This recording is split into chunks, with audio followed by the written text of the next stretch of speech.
Hi, folks. Welcome to Inclusive Collective, where we share stories and learnings of inclusive people, organizations, and innovation. I am your co-host, Nadia Butt. I'm an organizational development and belonging strategist. And as always, I am joined by my friend and colleague, Rob Hadley, a people and culture strategist specializing in DE&I and people analytics. Rob, what is good this week? Hello, Nadia. What's Welcome to welcome? us. Welcome to You This Is welcome me, and Us. I welcome you.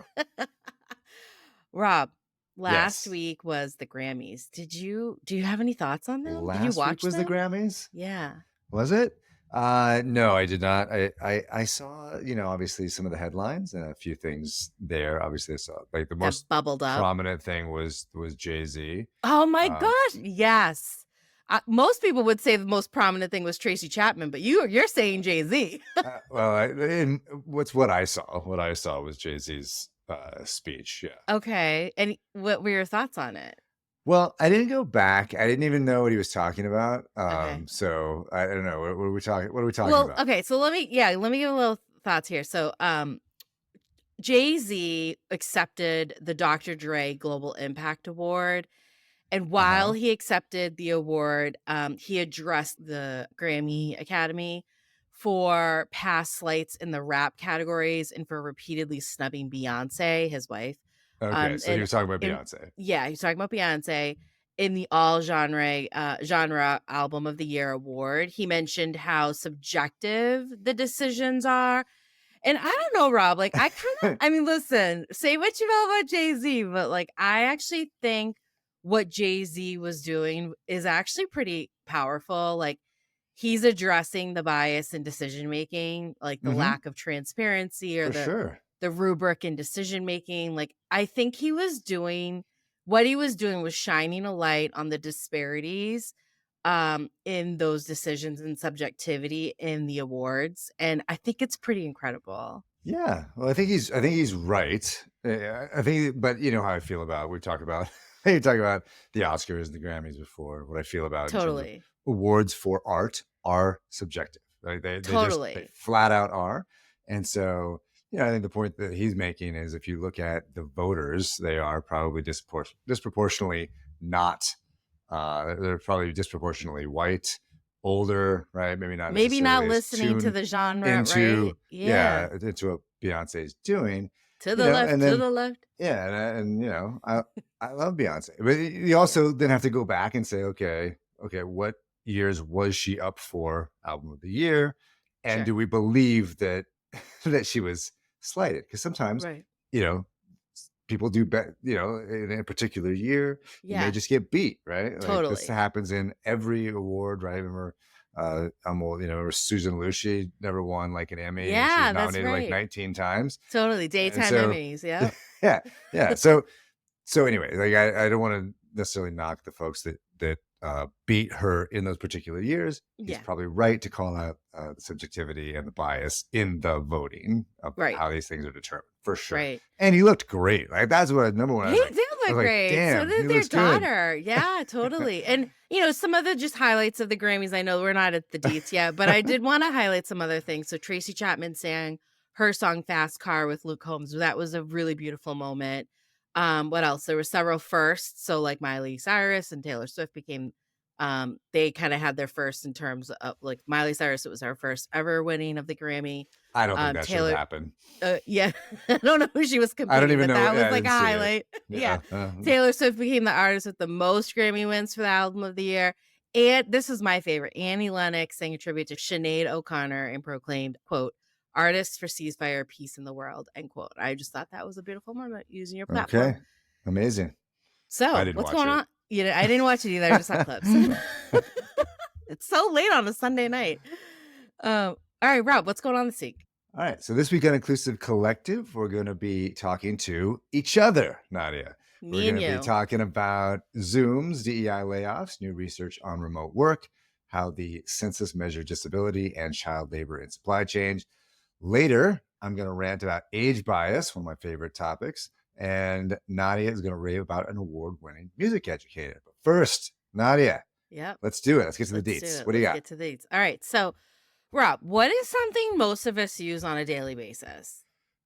Toothpaste.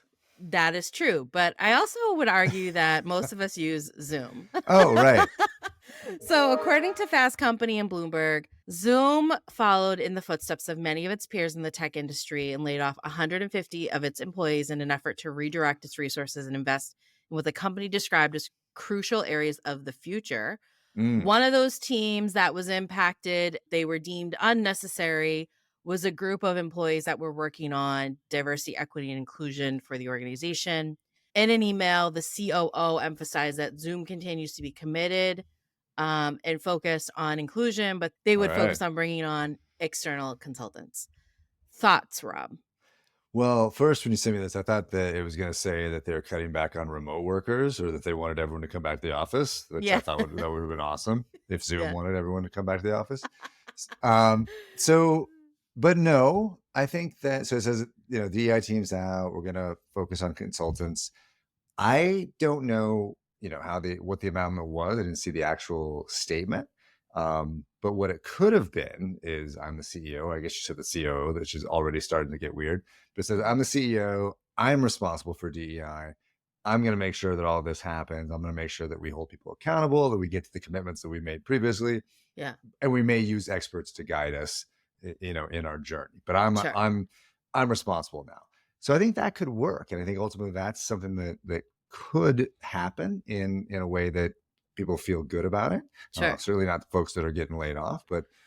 but in terms of the folks that are staying there, that's probably not what they're doing. But I think that ultimately there's a way for us to pull back on our internal investments to DEI departments and still advance the goals. It just doesn't seem like it was happening here. It seems like hey, we're still committed, but we're just going to get rid of all the people that know what they're doing with regard to DEI in our organization. Right, like the strategic well, that's a really great point too, right? Like you could still continue to embed a lot of these practices and principles into the work and everyday life.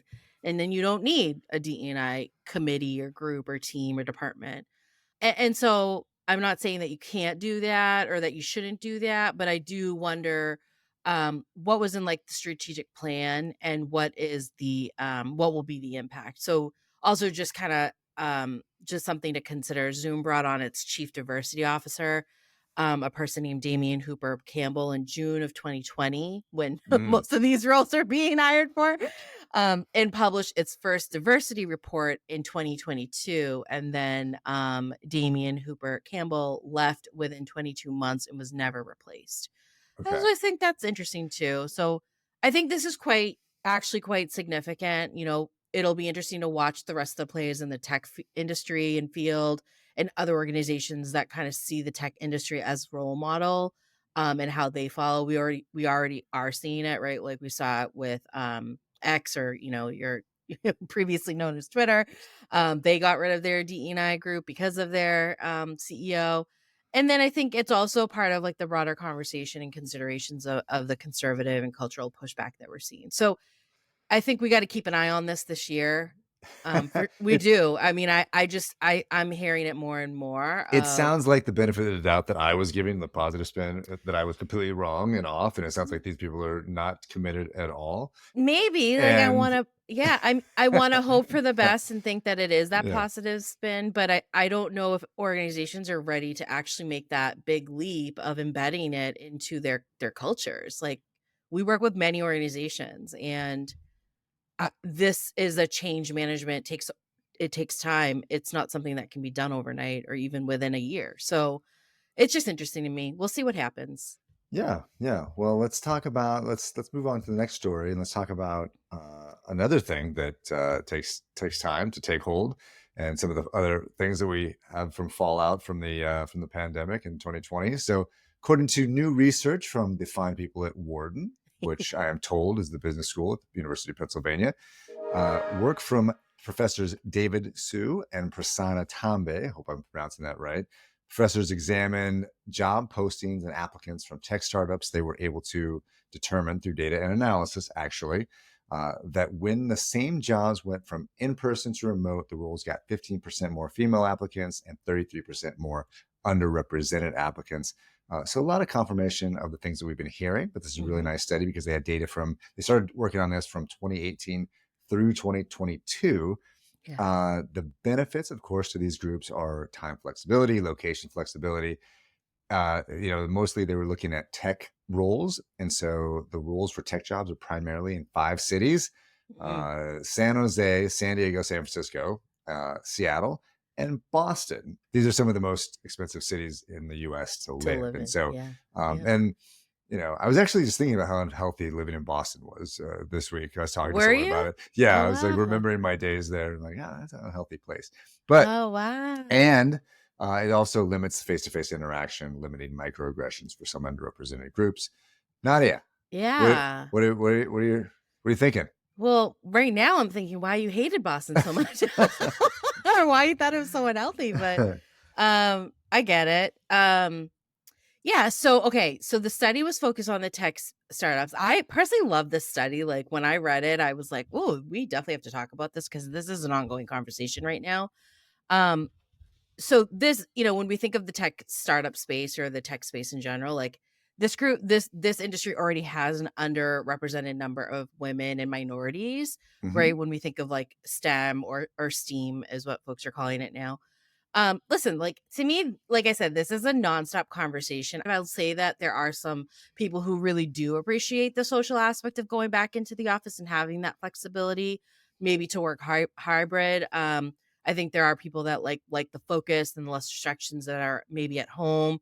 But others, I think, have really gotten accustomed to a remote work setup and maybe feel more of like this work-life balance, right?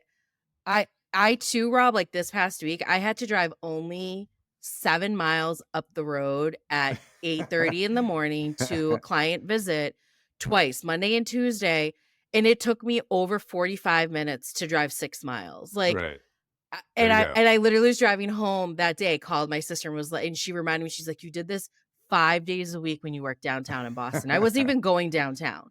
And Right. so, I don't have the answer. I do believe it all really depends on like organizational team dynamics, right? So I love this study for that. I think it's actually really important for managers and teams to read this, to have some Yes. insight into this study. Yeah, it confirms a lot of things that we know and or suspected and intuited, right? So, I remember I was talking to someone about the first days of the pandemic, and I was, there was this realization that wow, people can work from anywhere and get stuff done, right? Remember, it was just like an unheard of thing, and people didn't Totally. didn't feel like it was possible. Um, and then there was a scramble to hire people, and I was working in DEI at the time, and the realization was like, wow, we can go get people that are different from who Mhm. we normally have, right? Like Right. we can actually find people that we say that we can't find. They're Right. like, it's a giant country. We can go find people. Yeah.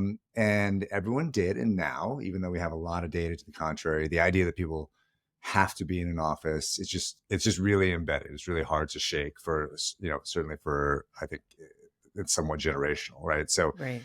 I was telling someone, if I was starting a company today, I think it would be remote. I would think the way I would approach it is it would be remote first, right? It would be like Mhm. remote first and then add, right? So find ways to bring people together socially, but start with the premise that we're going to find the best people everywhere, and we're going to make it, and we're going to build on the social interaction, and we're going to Right. build the culture that way. I think Sure. that's a smart way to do it. I think sometimes it's hard when it's already embedded in your culture that Mhm. an office is important. But I think that folks that are starting companies now are trying to think remote first, then build social connection. Sure. But yeah, this is really interesting. I think it's worth a read for sure for people. Awesome. All right. Well, we're going to take a short break, and we'll be right back with more Nadia and Rob on Inclusive Collective.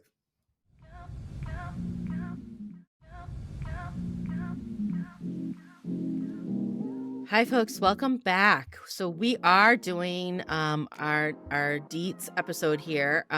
So Rob, I was like really looking forward to hearing your reaction to this story. So according to NPR, the US Census Bureau says it's no longer moving ahead with proposed changes to how an annual survey produces estimates of how many people with disabilities are living in the country. So the American Community Survey currently asks participants yes or no questions about whether they have serious difficulty with hearing, seeing, concentrating, walking, and other functional abilities. and then to align with international standards and produce more detailed data about someone's, disability. The Census Bureau had proposed a new set of questions that would have asked people to rate their level of difficulty with certain activities. Based on those responses, the Census Bureau was proposing that its main estimates of disability would count only the people who report a lot of difficulty or cannot do at all. And Hmm. that will leave out those who respond with some difficulty. That particular change in the Bureau's testing found could have lowered the estimated share of the US population with any disability by around 40%. So it would go from 13.9% of the country to 8.1%. That just seems like significant to me, Rob. And, help me understand this a little bit better. I know you know this world in data. Is it significant? Like, what do you think? What are they doing here? Well, I think that the folks that are against this change, obviously, that's a very big change, right? And so Yeah, I don't know where it came from. I don't know what the need for the change was, and sure. and and it seems like the way to classify folks in terms of having a disability seems like it's somewhat outdated in terms of how they're thinking about it. So I don't. I mean, that's obviously a big drop. I think these things impact how resources are allocated, and with regard to federal agencies as well. So, seems like it's a big change. Now but this is also a story of how government's supposed to work, Nadia, right? Mhm. Like, so they were going to go ahead with this change. They had 12,000 comments that came back from people, the majority of which were, "Don't do this. This is wrong." Yeah. And they deferred, and they said they would study it more and then think about what the best way to do this is, right? And Sure. so I'm going to keep saying this all year, not and you're going to get really tired of it, but it matters who runs the government, right? And so Mhm. you at least have a chance that you'll be listened to, right? And so these are the tiny things that we don't think about, right? We do not think about this on a day-to-day basis. Right. But good luck, right, in having your opinion listened to if you're a person that if you're a person with some sort of disability, and you're worried about how resources are allocated for the federal government. Yeah. Good luck if Donald Trump becomes the president of the United States, right? These are the type of people that are in charge of our executive branch. So it is a big change, but I think it's a good story in terms of being listened to by the folks that are trying to make this change. Yeah. All right. All right. Thanks for that, Rob. Yeah. I don't You're have a still follow-up on reflecting on that. that? I am. I am. I was like, "Oh, man, you're gonna talk about the next article, and it's a lot about government too," so I'm just like, "Oh." Yeah, there's a little bit Yeah. more, a little bit more. So, McDonald's, Costco, and Walmart were among the companies mentioned in a New York Times article this past week on how companies are stepping up their efforts to crack down on child labor in their supply chains. Hundreds of thousands of children have come to the U.S. without their parents since 2021. They've ended up working in dangerous jobs in factories and slaughterhouses. Companies use auditors in supply chains, and they have I'm assuming they're not great, and they've missed kids on these different audits. The auditors say they can't necessarily keep up with demand because there are so many kids working in these type of roles. Mhm. So I want to talk about this on the heels of we talked about prison labor in last week's show. Yeah.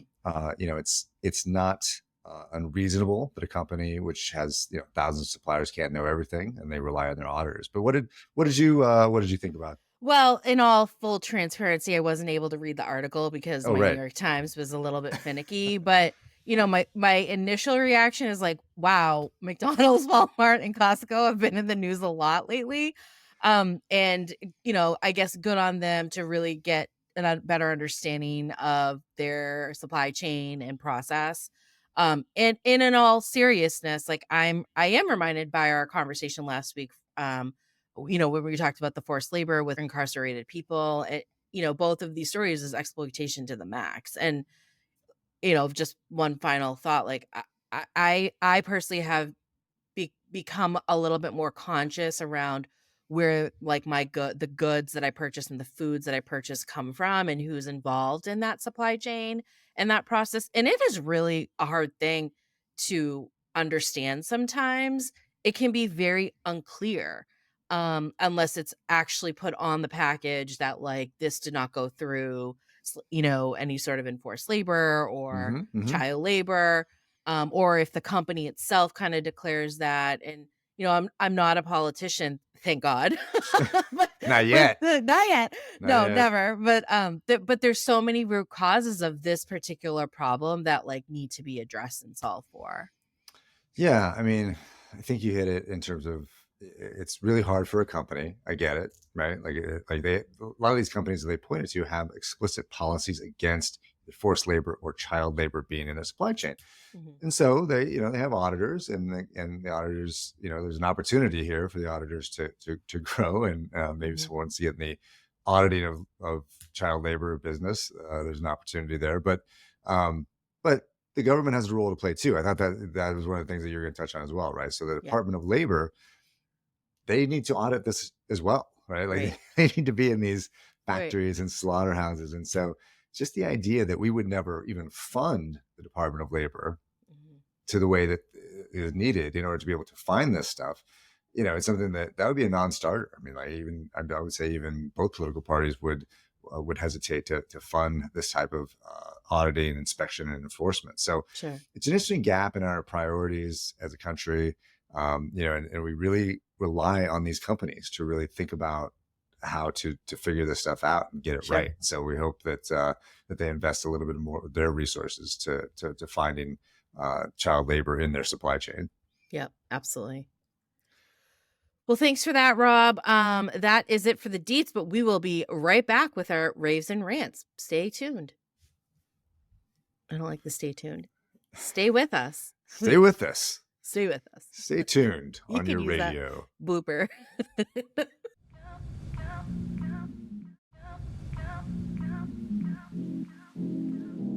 Welcome back, folks. It is that time for rants and raves.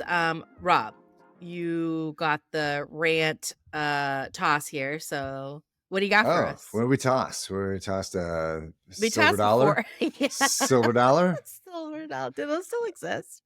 Well, they exist. I don't make them. All right, Nadia, I'm Okay. going to talk about something again. Something I'm going to talk about a lot about this year. Okay, Okay.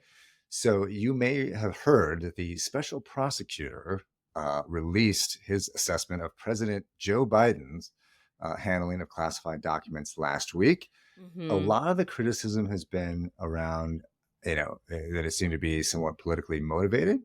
I was more offended on behalf of everyone in their 80s about how it was written and the Mm. language that was used. It was Okay. really very broad, uh, uh, infantilized, people in their 80s, the way it talked about them, right? And so, again, with any luck, right, we'll all get to be there at some point in our lives. Sure. I think that we know that older Americans experience some of the most blatant discrimination, Mm-hmm. especially with regard to the workforce. And so we're going to continue to see throughout the year this denigration of age, as we talk about the election. And I just invite I know. everyone to push back on the media, but also just in our everyday discourse. I find it, I was just like, wow, this is where we're starting, and I think that we can do a lot better in terms of talking about people in terms of their performance versus, being making these very broad assumptions about people in their 80s. Yeah. Thank you for that reminder. I truly appreciate it. I had a colleague this week who is in her 60s, and she was sharing with me some kind of discrimination that she's faced. Yeah, I think it's a great reminder to encourage folks to be a little bit more open-minded. Well, that was a All good right. rant. All right. Bring Let us me back. I'm gonna bring us full circle back to the Grammys because apparently that's the thing. That's what was like really excited about talking about today. So, the Music Educator Award, which is presented by the Recording Academy and Grammy Museum, recognizes those who have made a significant contribution and demonstrate a commitment to music education. So, it was shared in NPR this week that this year, the award went to Annie Ray, a performing Okay. arts department chair and orchestra director at Annandale High School in Fairfax County, Virginia. She was honored for her efforts to make music accessible to all students, particularly those living with disabilities. She created the Crescendo Orchestra for students with severe intellectual and developmental disabilities, as well as a parent orchestra that teaches nearly 200 caregivers a year to play the same instrument as their child. I thought that was like Mm. so beautiful. Wow. So this teacher, Annie, got to meet, of course, a ton of celebrities at the award ceremony, the Grammys, and then took home a $10,000 prize and a matching grant for the school's music program. So I thought that was just a beautiful and lovely story in general. Yeah, yeah. She gets to meet Justin Bieber. No, I think she did meet Taylor Swift, though. Oh, okay, okay. In our show You and last your, week, like, Justin Bieber hatred yeah, is like last week I made a comment about Justin Bieber, and there's got a lot of pushback on that, and you got a so lot that of may have been a pushback. little bit harsh. Yeah. So what I wanted to say was that Adam Levine is the one that lacks the most talent of all the Oh, people. But wow, yeah, bold. that's what I meant to say. Is that Okay, that's Adam the real. Levine. Okay, that's the real person. I just All like to take right. shots at people. Rob, and you know what? I know that you celebrated your birthday last week, but your birthday's actually this week, so That's right. happy It's actually birthday. as this episode comes out today. So yes, thank you so much. I jumped the gun a little bit. You did. So yeah, we meant to say last week, happy birthday to our producer and editor Ari Bethea, who was actually had a birthday, whereas I just jumped the gun and I'm celebrating twice. So You are, and apparently, that's yeah, okay. Yep. yeah, it's okay. It's all right. All right, that's it for Inclusive Collective. Just a reminder that if you're looking for DE&I and workplace culture, strategy consulting, problem solving, or training, you can reach out to Nadia at nasconsultants.com and Rob at rob@tacanoconsulting.com. Inclusive Collective is a production of Rifelion Media and edited by Ari Bethea. We'd love to hear from you. Send us your feedback, questions, comments, inclusivecollective@rifelion.com. You can also find us on LinkedIn, YouTube, Instagram, Facebook, and TikTok. Be sure to check in with us on LinkedIn because then you can subscribe to our monthly newsletter. If you like what you heard, please be sure to subscribe and rate us wherever you get your podcast. Thanks again to my friend, Nadia Butt. That's it. We'll be back next week. Happy birthday. Thanks.